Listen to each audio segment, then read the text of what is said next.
Welcome to Recovered1440 Cabin Fever Sessions episode 18. Where has the time gone? My name is Bobby and I'm an addict, and this is a podcast for people who might be suffering with addiction or might be suffering with a drug or alcohol problem and they don't know what the problem is. Me and my friends are very lucky. We're part of a 12-step fellowship that wishes to remain anonymous at the level of press, social media and all of that bollocks. But if you listen to the story here today, listen for the drug of choice, tap that into Google and follow it up with 12-step meetings in my area, then I'm sure you'll be welcomed with open arms. It's my pleasure to have Ian on today. Welcome, Ian. Welcome, Bobby. Thanks very much for having me. You're most welcome. I can't wait to hear your story, mate. So, as it would be with a normal meeting, I'll hand it over to you. Really appreciate that, Bobby. Thanks for the introduction. And lovely to be here and share my story. And my story is, I still think of it as one of being miraculous to where I was to where I am now. Yeah. Let's sort of go back in time to how it all started. Yes, I mean, you mentioned earlier on people go into meetings and follow a 12-step program, and I've been to hundreds of those meetings, and I still do, and they help me immeasurably. But you do have people who sit in these chairs and share a story, and they come from one of sort of trauma, troubled youth, troubled childhood, parents who might have split up, abuse. That's not my story. I was quite fortunate. I was born into a good family. My parents were together for the whole of their lives until they passed away, so they were married for well over 60 years. Oh, wow. And I was fortunate enough. I went, my parents could afford to send me to a good school, and I did go to a good school, and I had a good education. But I have to say, from the age of 11, junior school was okay, but as soon as I went to senior school, from the age of 11, I did not feel comfortable. I didn't feel as though I fitted in. I almost felt as though, I didn't belong at all. Wasn't comfortable. Daydreamed a lot in class. I acted up. Without, I definitely got into detentions, got into trouble. I struggled with learning. I could learn for the first couple of terms when it wasn't exam time, but as soon as an exam was put in front of me, I froze, didn't know what to do, and failed pretty much all my exams. I came and left school at the age of 16. But during that time at school, the only things that I really enjoyed were sports, and funnily enough, geography. I love learning about the world. But yeah, sports was always a big thing for me, and that was like escapism. I felt, because I was playing in team competitions, all of a sudden I was in my own little tribe because we were a team, and all of a sudden that felt a lot more comfortable, and I couldn't wait for Wednesday afternoons to come round when I was in the 5th form ready for sports.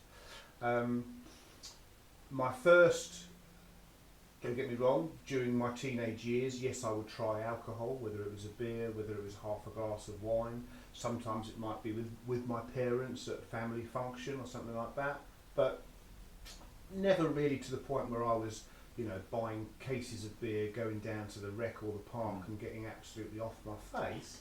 But I certainly was recognising of the fact that having a beer and having some alcohol inside me gave me a bump. It gave me a lift. It stopped me being worried about myself, stopped me thinking all the bad things that I used to think at school. And it gave me courage to speak to girls, because don't get me wrong, at the age of 15, 16, 17, that was very much a big thought in my life, how to get into the knickers of young girls. And beer gave me that confidence.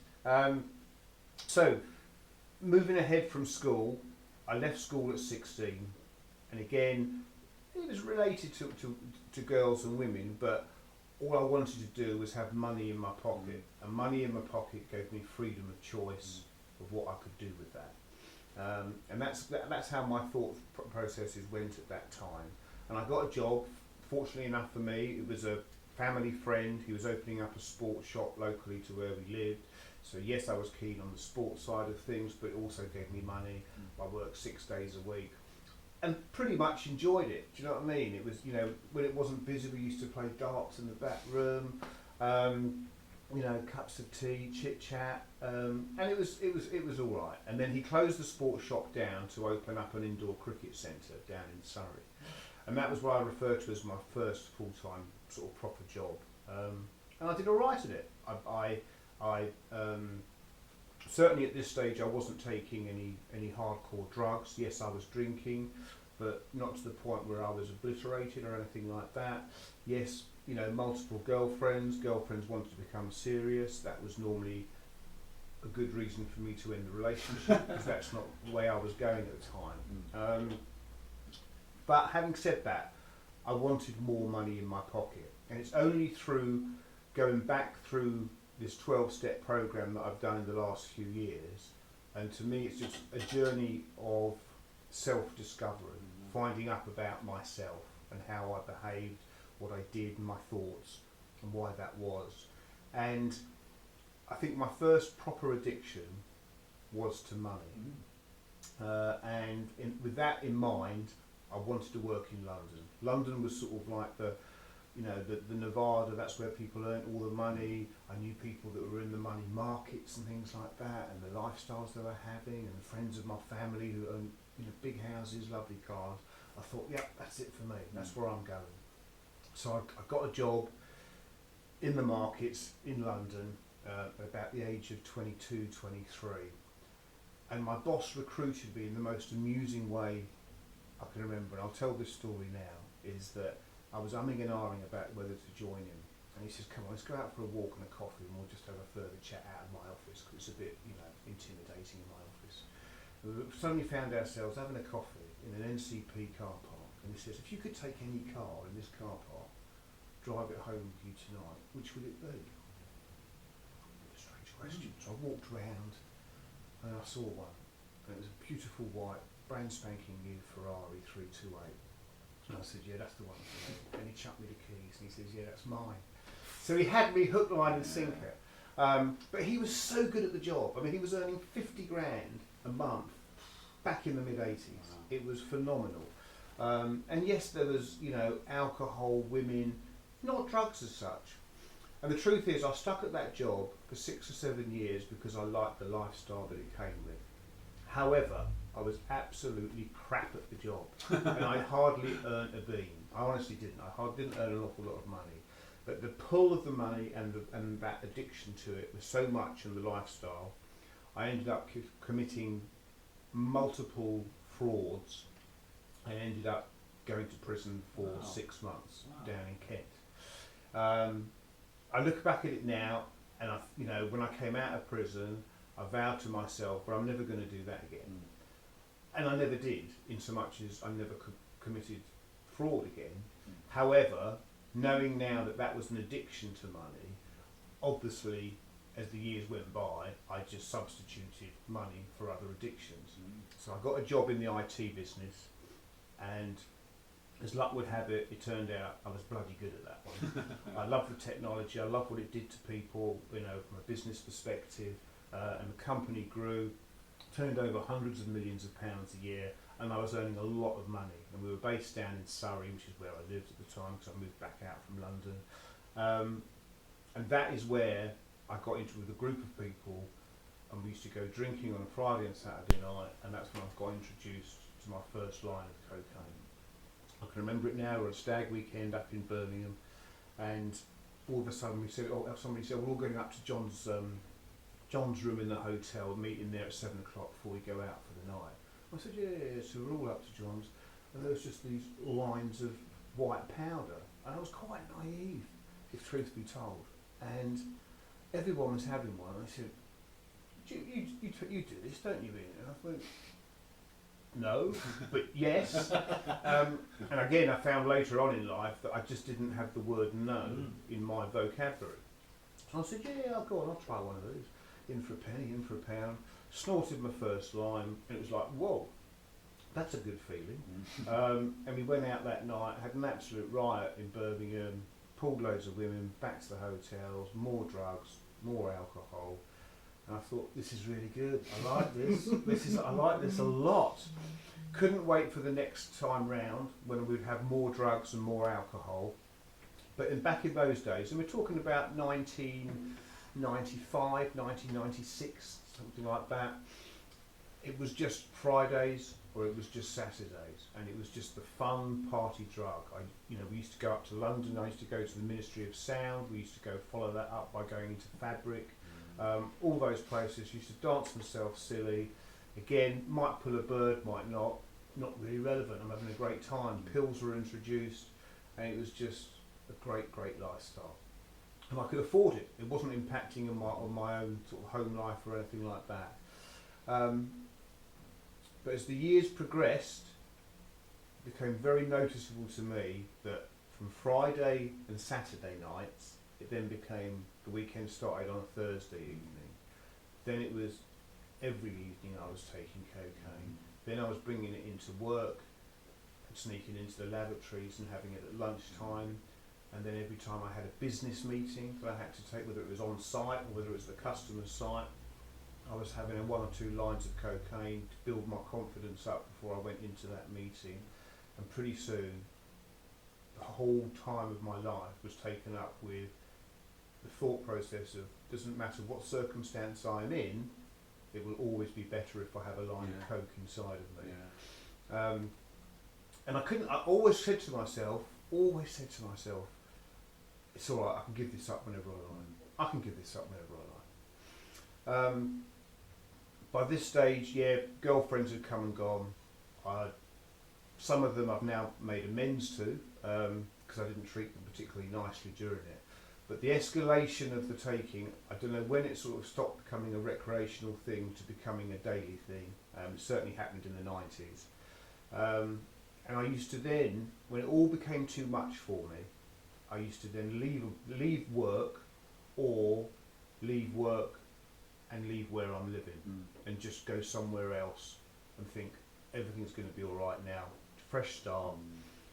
And it would be for maybe 6 months or whatever, and then it would all start off again, and it would be that vicious cycle of that process of, I'm starting to take drugs, then it becomes every single day, and it was just absolute mess all the time, and the chaos I would lead. I'd go back to my parents, I'd lie to them all the time about what I was up to. I had problems with the utility company, and my wages didn't get paid in. Dad, could you lend us a couple of £100? All these things started to go on, and they never really questioned it, because I did pay them back the money pretty soon as soon as I got paid, but I was just sort of robbing Peter to pay Paul all the time. And my life was spiralling out of control. I got married in the early 2000s. I met Sharon. She's still my wife, thank God now. And she was unaware of all of this going on. I met her, I thought, right, this is going to calm me down. This is going to make me stop. If there's one reason for me to stop taking drugs, it will be getting married and having a happy wife. That never happened. Yes, we got married, had a lovely wedding. I was taking drugs during the wedding, and all the reasons that were coming up in my life this will be the reason why I stopped taking drugs. This will be the reason I stopped taking drugs. Never happened. My father passed away. A couple of years later, my mother passed away. I had to, being the only man in the family after my dad went, I was responsible for helping, mum go into a care home before she did pass away. And I did do all those things. I was functioning, but I was still as high as a kite. And it's something that I can do now. I go back and visit my parents' graves down in Surrey on a yearly basis and just sit with them and talk to them about the life I'm now living compared to the life I was living, and tell them what's happening. It gives me peace. And I like to think that they're actually listening, thinking, he's turned out all right, actually, isn't he? Despite all the chaos he caused when he was younger. But yeah, I just could not understand why I could not stop taking cocaine. I thought to myself, I'm a fairly educated person. Why is it? Why can't I stop? Could not understand it. And every morning, I used to wake up and thinking, Christ almighty, what did I do last night? You check the phones, you check your wallets, and I think, oh God, I did go out, didn't I? And all the things that I did. But I didn't, I never played away from home. I was very faithful to my wife during it all, but I just could not stop taking drugs. I could not understand it. And every morning I think, well, it's going to be different today. It's going to be different today. This is it. Last night was the last use up I've had. This is going to be different. And then all of a sudden, 11 o'clock would come round. You think, hold on. It's, if I just get one ticket this evening on the way home from work. And then it was just, as soon as the thought process of actually having another ticket, buying another ticket, having a line or two, entered my brain, it was never not going to go away. Yeah. And you just knew it was just a matter of time. Yeah. And actually, the 3 or 4 hours I still had to go to work were just the worst and the longest 3 or 4 hours, waiting for it to happen. And then you picture yourself with that line, and you picture yourself, and you almost glamorise it. And then, wait for my wife to go to bed. Sometimes I didn't. I used to sort of go upstairs, and so I'm just going to have a shower and change. And she goes, okay, darling, yeah, no problem. And I've immediately sort of like run the shower, pretend to have a shower, and immediately I've had a couple of lines, and then I can come downstairs, and then I'd just be fidgeting, dreading my phone going off, dreading a text message coming in, waiting for Sharon to go to bed. She normally went to bed about 10:15, and then I'd be on the phone to my dealer again, passing money through windows in the front of the house, and then I'd be there till 4, 5 in the morning, and then somehow getting a couple of hours sleep after just lying in bed with my heart pounding out of my chest.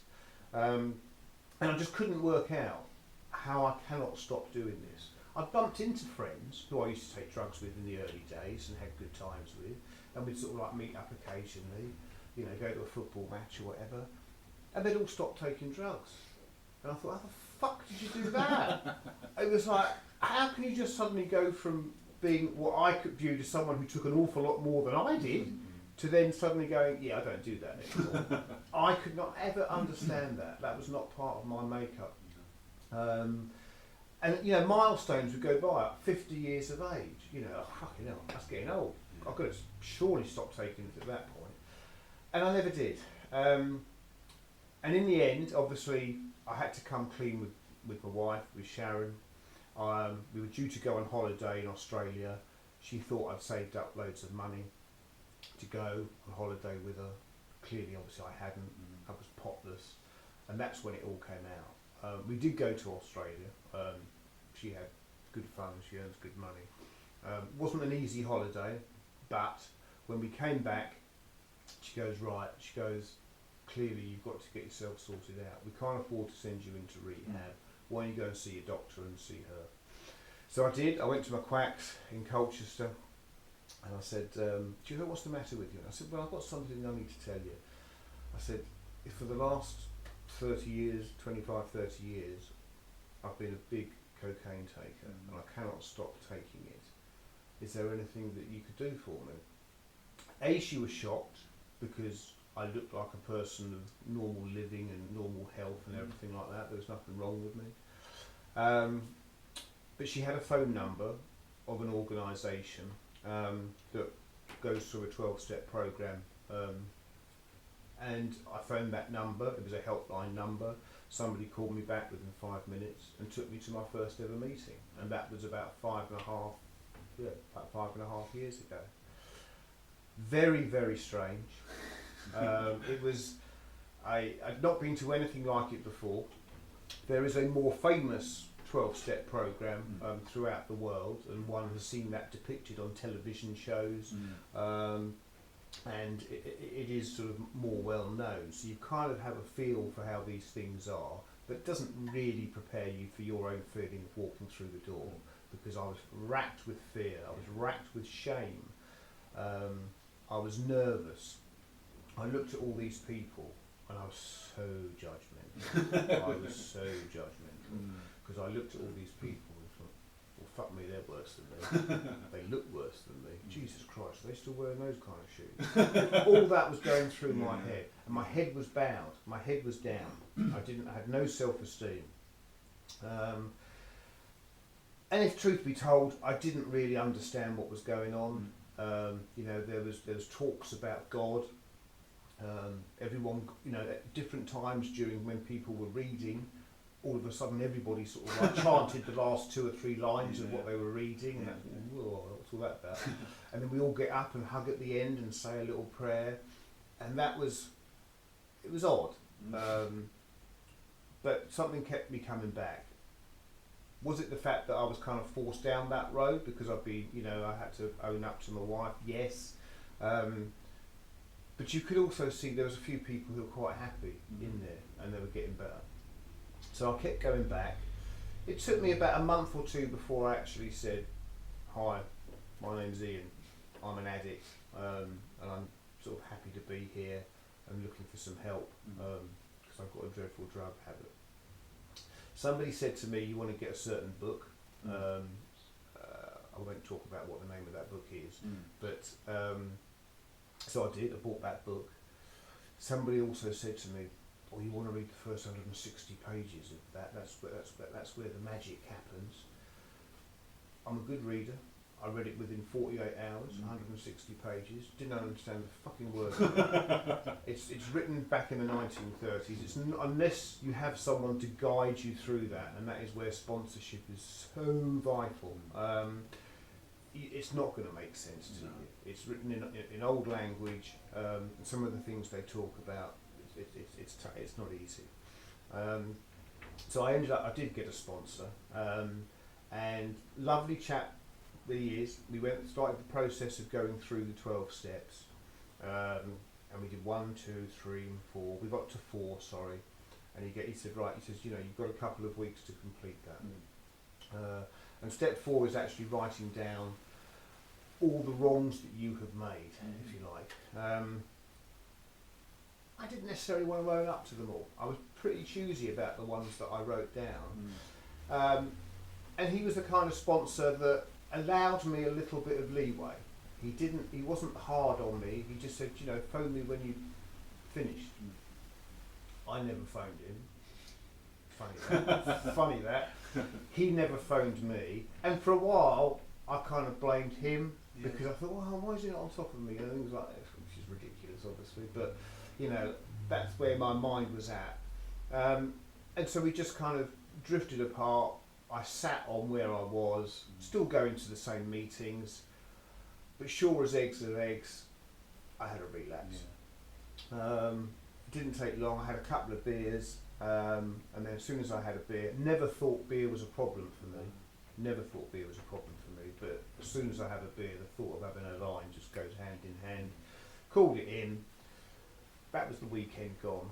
But Sunday evening, I was in tears, explaining to Sharon what had happened, and I didn't phone my sponsor. I phoned somebody else who was in the same meeting that I went to on a Saturday night. And I phoned him up, Adam. I said, "Adam, I've relapsed. I'm in trouble. I need your help." COVID had arrived, and he says, "Right," he says, "I'll meet you in the car park of Costa Coffee and Tollgate every Sunday morning at 10 o'clock. And we'll start going through it properly." And we wrote down a diary, which week we're going to be doing which step and things like that. And it was a little bit odd because obviously COVID was about, and sitting in cars wasn't really the done thing in those days as a passenger. But I trusted him implicitly, and we started going through this process. And as I said to you earlier at the beginning, it was a process of self-discovery for me. He said to me, right, he says, "You recognise in me something that you want. You want what I've got. Are you willing to go to any lengths? Are you willing to, believe in a higher power? Are you going to be totally honest and totally willing?" Yes. And I was. What had changed from the previous sort of 18 months to what that time, I don't know. But this time, I just wholeheartedly did everything that he asked me to do. And if he'd have said, go and stand in the central reservation of the M1 for 20 minutes or whatever, I would have done. And I just, I was writing down all the things that I'd wrong. It never really dawned on me until I started doing it, but actually then sharing it with him and what I had done to people and what I'd done to myself how freeing an exercise that was. I didn't realise that all this baggage that I'd had, in my mind, in my head, in the pit of my stomach, that was just going round and around the whole time. And it's just like such a heavy lead weight that you're carrying around with you all the time, like a rucksack. And just by sharing that with him and all those, what I'd done, that in itself was a hugely freeing process. I could, talking about the higher power, it took a little time for me to get that. I've got to be honest with you. I've not been a religious person. Yes, I've been to churches. Yes, I've sung carols at Christmas time with the family.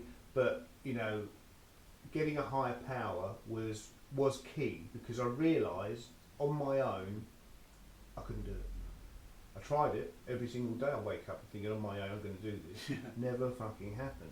So what could I possibly, I had to have somebody on my side, not my sponsor, but something that I believed in, that was bigger and greater than me, that I could just hand my will over to, and yet I could just call upon whenever I wanted, knowing that they're always on me, they're always with me, always wanting the best for me. And that was just such an uplifting thing. Higher power has changed a couple of times as regards what I think and what I, and who it is. It's been my late father, it's been my late mother, it's been the universe, and that tends to be the one that I think of now. And yeah, I just, went through the process of those steps, making amends to people in step 9. A little bit of fear about that, all of a sudden, but not just going up to someone and saying, what mate, sorry how I behaved that time when we were at the pub. No, because that's kind of what people I think an amends is. It's just saying sorry. But for me, it was actually allowing them to tell me what they thought about me and at that time and how I behaved, and me taking that. And if they were telling me you were a complete and utter wanker, IB, then me having to take that, give them the chance to get it off their chest as well. And that was lovely. And and everyone I spoke to, some of the people I haven't had a chance to meet, but I've texted, and I tell them that I'm living a much more spiritual life now. Don't get me wrong, one or two of them are completely laughed in my face and think, are you fucking sure? And I said, yeah, it's not religious, I'm just much more spiritual now. And they said, well, fair play, we never thought you'd stop being the person you are. And that again, sort of, not just, so step 4 was writing down the list of all the things I've done wrong, but then 9 is making those amends. And I just, yes, that was a freeing exercise, but not for me, but hopefully for some of them as well. And I love that part of it. And then step 10, 11, 12 is pretty much how I live my life now. I don't think I've ever been quite so calm in my life. I don't get flustered. I have the ability to take a pause. That is such a big thing now, because in the time I'd just be like immediate, react, and invariably not in a good way. I've managed teams of people in different industries, and I've apologised to this person. I've made amends, but one time he was winding me up when I got him by the scruff of the neck and had him against the wall. You can't do that at business. You can't do that in work. But yeah, I just I have the ability to take a pause, and I love that. I say I'm much calmer now. My heart rate is so much better. I have a job now. I'm very fortunate enough. I've only ever had the job in sobriety. I manage a golf club in Essex. Golf is an absolute passion of mine, and I've always been quite good at it. And the funny thing, this is one of the funny little anecdotes about golf actually, is I was club champion for 2 years, completely off my head. And if there was a drug test, I would have failed it. But of course, I won those 2 competitions. And then when I became sober and started living the life that I'm living now, I was still entering the club championship, and the first time in sobriety, didn't win it. And the thought process is there. Fucking hell, can you only play golf really well if you're off the tip? But for the last 3 years, I've still been club champion. I've won it 3 years in a row again. And that was a bit of a sort of milestone for me to know that I can still do that. That's a mental thing, because don't get me wrong, life still comes at me and my head can still go a bit skew with at times, but I have the ability to pause, whereas in the past, if something came at me and my head went a bit swiftly, my initial thing was, well, I'll just have a line of cocaine, because then that would go away. And that was my answer to everything back in the day. If something I didn't like, yes, I'd run away, but running away would invariably involve me having some cocaine, because that thought process then disappears. What's going wrong or what's bad will then disappear. It might only disappear for 30 seconds, 30 minutes, 3 hours, whatever, but it would. And then all of a sudden, I'm clean, I'm sober, I'm living a spiritual life, I'm helping people, I'm doing service, I'm accountable, I'm honest. But things can still happen. You know, I've got a job, people can still come into my office and rant and rave, staff can still turn up, it can be ill when they don't turn up, and I've got no one running the kitchen. But I can deal with that now in a much smoother, calmer, way. And I'm glad I can do that. And it is a blessing. The 12-step program, I still go to meetings. I still have that same sponsor who I met in Costa Car Parks. We speak every week. We don't speak every day. Sponsoring people. Well, as soon as I'd finished my 12-step program, he said, right, next week you stick your hand up, you're going to get yourself a sponsor. Panic. And he says, no, you're ready, you're right, you'll be fine. And my first sponsee was Mike. He came into my life, and I'm still his sponsor. I've been his sponsor now for about 2.5 years. He's getting married in a year or so's time. I've met his wife, I've met his fiance rather, I've met his fiance's parents, and it's a beautiful thing. And he's invited me to his wedding with Sharon, and it's just, love him to pieces. And most of the people, I still put my hand up to sponsor. I know my story is quite often a little bit different to other people's, but people still ask me to sponsor them. Initially, when they do ask and they don't complete the 12 steps, or they decide they want to go elsewhere, or they want to go out the rooms and do a bit more research, as I call it, it does sort of break my heart. That's their journey. I can't force people to do what the process is that I went through to get clean and sober and to live the life I did today, and I'm fine with that. But there's nothing better than seeing somebody who comes into the rooms and then puts his hand up because he wants to be sponsored, and whether it's me or one of my friends in the meetings, and then just seeing the light come on in their eyes as they get better, and that is just such a beautiful thing. I never forget that. There's people that come into the meetings and they go out of the meetings, and they come in and they go out and they do the okey cokey, and then at some point you never see them again, and you just don't know. And that's, I don't lose sight of that, because the disease, which is one of addiction, it wasn't only in the rooms that I found out that there was a disease called addiction. I just thought I had a massive cocaine problem, and just couldn't stop. But the rooms taught me, and the meetings taught me that addiction was the disease that I have, and I know I'll always be an addict until the day I die. It still pops up occasionally, whether it's Haribo, whether it's biscuits, whether it's binge watching a TV series or something. That can still happen, but those things, by and large, aren't going to kill me. And cocaine, towards the end, it just wanted me in a dark room watching porn, and I believed that lie for years. I was gullible. When porn sites were telling me I had 5 attractive women living within 2 miles wanting sex with me, I believed that because I was taking cocaine. But now my life is completely different, completely turned round. And I'm very, very grateful for the program that I went through. Grateful for everyone I've met in the rooms, and my sponsor, and my higher power, who I tend to choose God because it's that somewhat easier to do that. But without those people and my higher power, I hope to think where I would be, but I'm not. I'm living a beautiful life, and it's all thanks to this. And I'll leave it there. Thank you so much. Beautiful, thank you.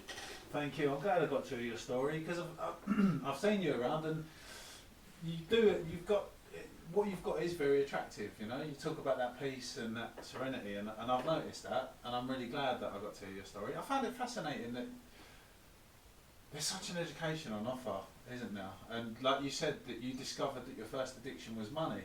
How interesting, you know, that the search was on for something outside of yourself that was going to fulfil those needs, you know, within you. And yeah, I've had many, you know, for me it started way before I put a drink and a drug in me as well. Yeah. I don't know what your views are, but I believe I was born this way. Is that something you've got? I think I was. You know, I look at my family life. You know, I've got 3 older sisters. You know, I had friends growing up, but I was uncomfortable at an early age, and I just didn't. You know, I never felt as though I fitted in.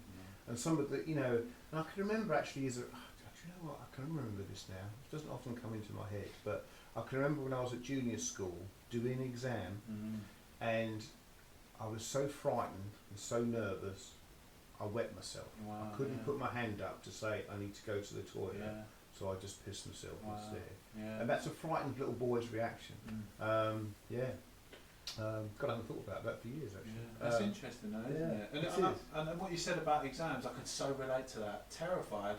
Yeah. And that's what we come to learn, is that's what we suffer with, is fear. Yeah. You know, and it talks in the book about how it's always before an important engagement must be kept. Like, I couldn't fathom in my mind, when I was in the height of it, I was a contractor, so I'd go from one place to another starting work, and it'd always be on the Sunday night, before I was due to start the job on a Monday, I'd get on it. I couldn't wait for the Monday, I had to get on it on a Sunday night, and then it's the whole, in the morning, oh, this has never happened to me before, I'm so embarrassed, but I'm not going to be able to be in today. And the realisation after going through the work that it was all fear-based. Yeah, I never knew that, you know, and the delusion that I thought I was making a choice all the time. I'm choosing to do this is my choice. And I found it, going back to the beginning as well, I found it fascinating about you having a lovely upbringing and a beautiful, you know, experience, and your mum and dad staying together for so long, which is wonderful and inspiring, because it's not the trauma that makes me an addict. You know, that can exacerbate it, but fundamentally, you know, we come into the rooms and we learn that we're allergic to drink and drugs. Yes. Allergic. I never, you know, when you said, oh, why am I doing it again? How have I done it again? What was that like, that revelation to learn that you're having an abnormal reaction to a substance? It was certainly a weight off, because all of a sudden I could, there was a rationale behind it, as opposed to something that was unknown. And being able to understand that, you know, once I put one inside me, I couldn't stop, because that was the case. Once I put one inside me, I wanted another one, until at some point I'd either run out of money, run out of friends, pass out, whatever. And to know that actually, you know, that's not your fault. Yeah. It's actually the illness of addiction that's causing that. That was an eye opener. Yeah. It really was. As much as, you know, knowing that addiction was what I suffered with, because I didn't know that until, you know, that was pointed out to me in the meetings and such like. Yeah. I find it also fascinating, you know. The whole process for me is like, it's perfect, and I don't use that word lightly. I understand that that's a huge word, but the very fact that each step lends itself to the next one, and that it's not just a spiritual process, it's a psychological process as well, you know. And you said discovering about yourself and learning about yourself, and the fact that I've got an obsessive mind, you know, and I need... And I have that. Yeah, and I need my higher power to counterbalance my obsessive mind, because if I'm continually thinking about a thing, I can't think my way out of thinking about that thing. No. I have to have a process of giving it away. You take it, you deal with it, you have it. Absolutely. You know, but I think it says in the book, you know, the intellectual shadow that was cast on me because, oh Ian, I'm so bright now and I can definitely think my way out of this problem. You know, I'm not the same as these people in these rooms. I'm much more brighter than them. I'll be able to solve this. Yeah. You know, and not having a clue what I suffered with, and to go through a process of just understanding and learning. The obsessive mind's interesting because I remember when I first came into the meetings, and obviously we borrow a book from an older 12-step program, and when I bought my first book, and you know, occasionally the meetings I went to, we did a book study and such like, so we always had our book with us, and I couldn't understand why the 12-step fellowship that I'm in hadn't written their own book. Why they were still using an old book. Yeah. And my obsessive mind was, well, I'll do that. I'll rewrite it. I'll do that. And that was my obsessive mind. I can't believe they haven't updated this, for God's sake. What's going on? Yeah. You know, that's the way my mind went at the time. But yeah, it's a beautiful thing. How did you feel about, like a huge part of the process for me as well, you talked about your step 4 and 5 and how that was probably a spiritual awakening for you. It was for me as well. The spiritual awakening thing, I find that was interesting because the first few meetings I went to, you know, wherever you go, you have the 12 steps written there and the 12 traditions invariably side by side. And the 12th step talks about having had a spiritual awakening. And if you're new in, as I was a few years ago, you read that and you hear people talk about that and you think, spiritual awakening, does that mean all of a sudden, you know, that the clouds are going to part and lighten the rainbows and things like that? Yeah. Absolutely. And, you know, I was, you know, naive enough to think, oh, what's all that about? I was like, you know, how's that going to happen? How's that going to manifest itself to little old me? But actually, no, it's not that. It's just the change in me from being absorbent about me to being self-absorbed, to being selfish to the core, from being manipulative, self-centered, which I was, to then actually thinking about others first. And that's the change. Yeah. And you know, they're written 1 to 12 in that order, and it's a beautiful order, and I love it to pieces. It really is, and it's the change in me that just goes on from being, when I first start, to still being very ill, to you know, going through 10, 11, 12, and actually I'm more worried about, more concerned about other people as opposed to me. Service is such a big thing. I've never been without service ever since I've stepped in. You as well. Yeah, and I do, you know, I've got my fingers in PI. I help with the where to finds and keep that up to date for the local district. I'm a hub for the literature in Colchester, and that's great. You know, I love doing that. I've been treasurer for the district. I'm now sort of vice treasurer, so I sort of countersign things for that, and that just made me laugh when I did that, because obviously money. Absolutely, I was accountable. You know, I'm doing thousands of pounds, sure. But you know, I got our you know, proper bank account for us, because in the past it was the treasurer's own bank account, and it was just all a bit messy. And I thought, oh, no, come on, if I'm going to do this, we'll do it properly, and we'll get a proper bank account. I don't think it's any coincidence that those with long-term sobriety are those people that stay in service and commitment. That's not coincidence, is it? It's not.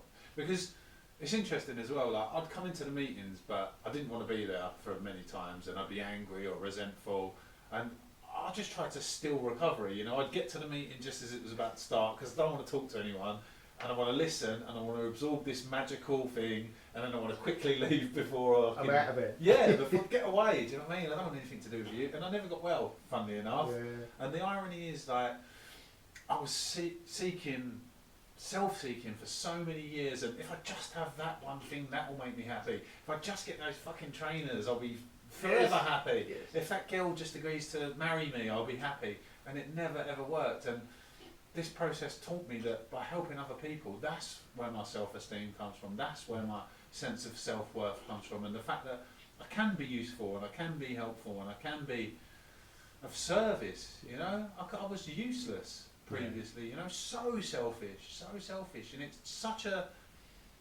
it's like cancerous, that stuff. It just It eats is. itself, you know. And it's such a there's sea nothing change to where we are now, and you're absolutely right. It is not a coincidence that those who do service, whether it's at meeting level, whether it's at district level, whether it's even further up at area level or whatever,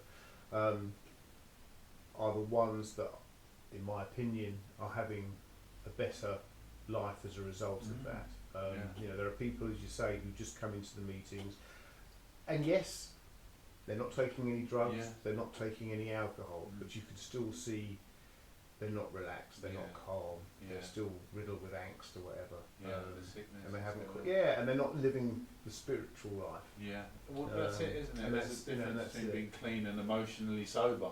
Absolutely. Yeah. I've had that experience with sponsees. They've got clean and sober with me doing the steps. Yeah. And then when I start giving them more work around their spirituality, because they can still get angry, they've said, I don't want you to be my sponsor anymore. That's fine, and I still see them. They know they can phone me up at any time, and I'll help them and things like that. Concept is self-will, isn't it? Like the book talks about the alcoholic being an example of self-will run riot, and that's still evident in lots of addicts today. Like you said, I feel so grateful for my recovery. I wouldn't swap my recovery for anybody else's, and I think that's because I put so much into it that I get so much out of it, And I see people sometimes skirting by and doing the bare minimum, and they're well, but I feel like, your life could be so much better if you surrendered that little bit more. It doesn't take much, does it? For us, like an hour in the morning, probably hour and a half at a push, an hour and a half's meeting 2 or 3 times a week, and I get everything back. Bit of time in the evenings to review my day and to look where I've gone wrong, and also to appreciate what I've done well. And something else I wanted to circle back to was, the process. So step 4 and 5 are beautiful, and the weight of the world comes off our shoulders.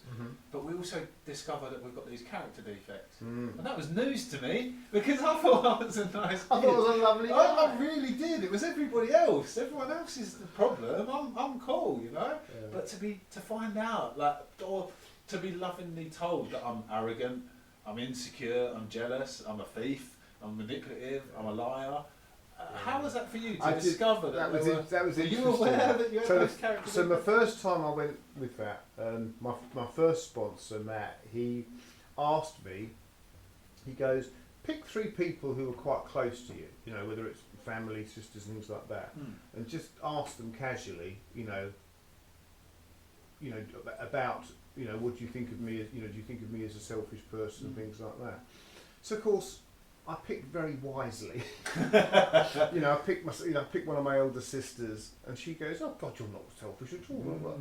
And then, and I thought, "Oh, this is all right." Then I'm not, But actually, when you look at it, I think, well, I just hid it all from her. Do you know what I mean? I was manipulative in that relationship to a certain degree. I was always, I didn't give myself freely to that brotherly sister relationship. I would if I was going to get something out of it. If I needed to stay over or something like that, then I'd be charming and lightness personified. But that was funny. But then to sort of have it hammered home to me a little bit by my now sponsor, that was tough to take, because obviously every single thing that I'd written down, and you sort of look at your part to play. In what had gone on in your life that was wrong, or how you behaved, because I did think I was, I'm an alright guy. I've just got a drug problem. Do you know what I mean? But actually, no. Seeing your part in that was a big eye opener. Big understanding. I think as well, you start that process off in step 4, and it's write down everyone that's pissed you off or hurt you or humiliated you, and you go at it with fever, and then now look at your part in it. Oh shit, what do you mean? My part in it. Have a look at, and I noticed invariably I did place myself in position to be hurt based on my selfish, whims and desires and wants and all the rest of it, and that's powerful to understand that I was giving my power over to people on a daily basis, just giving my emotions over, giving my feelings over. And what an eye-opening experience. It is, and I try and, explain that to some people who I meet, because yes, when I came into the rooms and got a sponsor, got a book, started going through the steps, initially it was all about I wanted to stop taking drugs and alcohol. That was killing me. That was killing my life and those around me. But actually, when you go through that process and you have that spiritual change and you see what else is on offer, and that's not just stopping taking drugs and alcohol, but it's how you actually live your life beyond that. That's to me, is the sort of the key thing about it. It's not just about taking drugs and stopping taking drugs and alcohol. It's the life that we now live, and helping people and being of service and being accountable, being calm, being thoughtful. I never thought about that. I just wanted to stop taking drugs because it was killing me.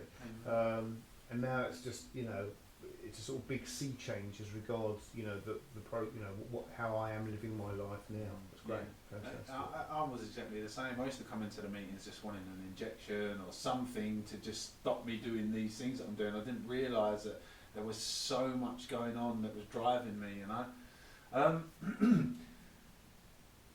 What a beautiful life we've got today. It is.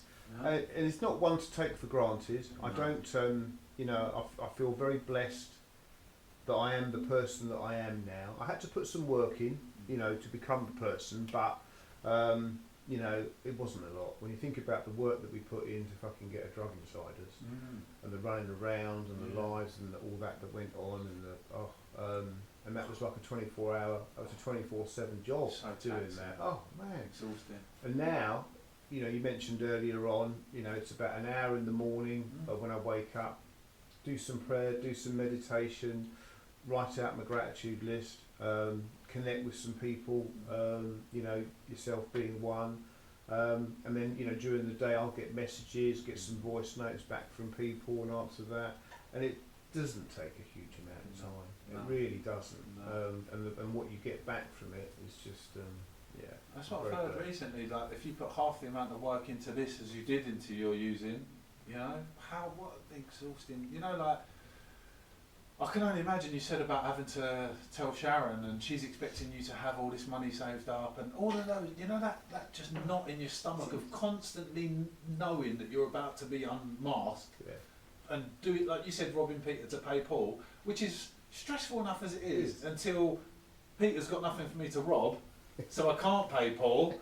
Now I've got a problem because I'm spinning these plates and just absolutely. What an exhausting. I did, and I use that analogy a lot about. I mean, I now do it at work, but in a good way, because I'm probably not the greatest plate spinner in the world. There are some people who are quite good at it. I'm probably proficient maybe with 2, but if it gets above 2, 3, 4, or 5, I'm not so clever. I mean, it never ceases to amaze me the people who I've got to know through going through the steps and going to meetings. We do wrap around us some wonderful human beings. We really do. We're so lucky. And I just if Sharon walked out on me and I couldn't, quite right, but she didn't, she still saw the person that I am now, and she's great because she still looks out for me. Yeah. Do you know what I mean? She does, occasionally I might sort of say, Tuesday night in, 5th of November or whatever, we've been invited to a bonfire party or something like that, and she goes, that's Tuesday night, that's your home group meeting, isn't it? That's cool. And I said, no, it'll be fine, I can miss one meeting occasionally, but the fact that she's sort of looking out for that, she understands, it's lovely. And what a reward for her to have her loyalty repaid. Yeah, absolutely. Because I mean, from the outside looking in, just if you don't know or understand about addiction, you just think this person just willingly keeps doing this to themselves.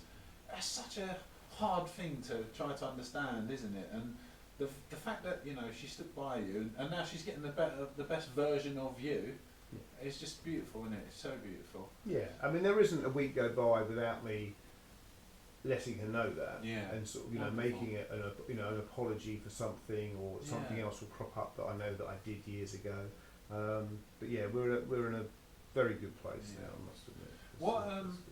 What would you say to anyone who's umming and ahhing about going to their first meeting? Because presumably, if you're listening to a podcast about addiction, you're probably suspecting that something ain't quite right. Yeah. And you spoke about the fear of walking into your first meeting, and I felt the same because I turned up and everyone was laughing, and they didn't look like drug addicts. You know, where were all the matted hair and the bare feet and all the, you know, I'm expecting these homeless bums to be at this meeting, and they're all well and they're all happy, but I'm broken and I'm crushed and I can barely walk over the threshold, you know. But what would you say to anyone that's sort of in that position? If someone's thinking about going to their first meeting, go. And be open-minded, listen for the similarities, not the differences. We're all different. We all come from different lives, have different jobs, might use different drugs, might drink different alcohol. But the important thing is to listen to the similarities, and you'll find them. They will be there. It's not easy when you first go into a meeting. You know, I tend to use the phrase that I was hearing a lot, but I wasn't listening. Yeah, wow. And I think that's how it was for me. Yeah. But for many people, including myself, and it might be for the people out there, it's almost like a drip feed. You know, you go to meetings, and it's just like a drip feed of information, and then something will just suddenly, maybe the penny will drop. Yeah. But don't go to a meeting and think, oh, this isn't nothing for me, this isn't for me, because it will be. Yeah. And you have to abandon yourself, surrender yourself to it. That might be a bit much on your first meeting. Do you know what I mean? That's you know, that's a hell of a thing to do. Yeah. But if you do, the rewards at the other end are just fantastic. Yeah. It took me a while to surrender to it, because obviously my first sponsor, it didn't happen. You know, that's all on me, and that was about an 18-month process. Yes, I was picking up the chips and things like that, but I was still knotted inside because I hadn't let go of everything. Yeah. But the second time round, just abandoned myself to the whole process. Beautiful things happen. Would you mind me asking you how clean and sober you are? 5th of January 2021. Wow. Beautiful. So I just, again, some things that are always told to me, because I now can only pick up a chip every year. Yeah. Much like yourself.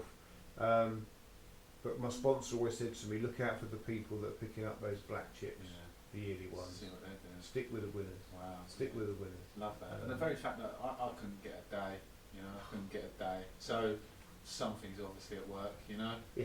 And thank you for everything, E, for just being you, for being my friend, for supporting me in my journey, and for coming here and doing this today. I'm so glad I got to hear your story. Just someone that I do look up to in the fellowship. It's a pleasure, Bobby. Anything that I can do that could help people, in or outside of the meetings, it was given to me freely, and I pass it on freely. And I hope somebody, listening might get something out of it, and that would be fantastic. But I've loved getting to know you over the last few months, since I saw you at a football match last year, wasn't it? I think. And you've now retired from that game, I understand. My body won't hold up anymore. In my mind, obviously. Top of my game in my mind, but physically. And then you walked into the meeting at Colchester. I thought, oh wow, it's him. It's been great to connect every day. Like you said, we're introduced to people that otherwise we wouldn't mix, would we? Or we might not have connected in other circumstances. But beautiful. If you're listening to the podcast, please get in touch if you need help. Check out the website Recovered1440 and ask for help, and it will be available to you. Thanks again, E. Would you do me a favour and lead us out in the usual way for the Serenity Prayer? Yes, of course I will. Thank you very much for having me today. I really appreciate it. Likewise. If you could use the word God, as you know or come to understand. God, grant me the serenity to accept the things I cannot change, the courage to change the things I can, and the wisdom to know the difference. Amen. Thank you very much. Goodbye. We may refer to the source by different names: God, a higher power, the Holy Spirit, or perhaps the cosmos. This source is the entire universe.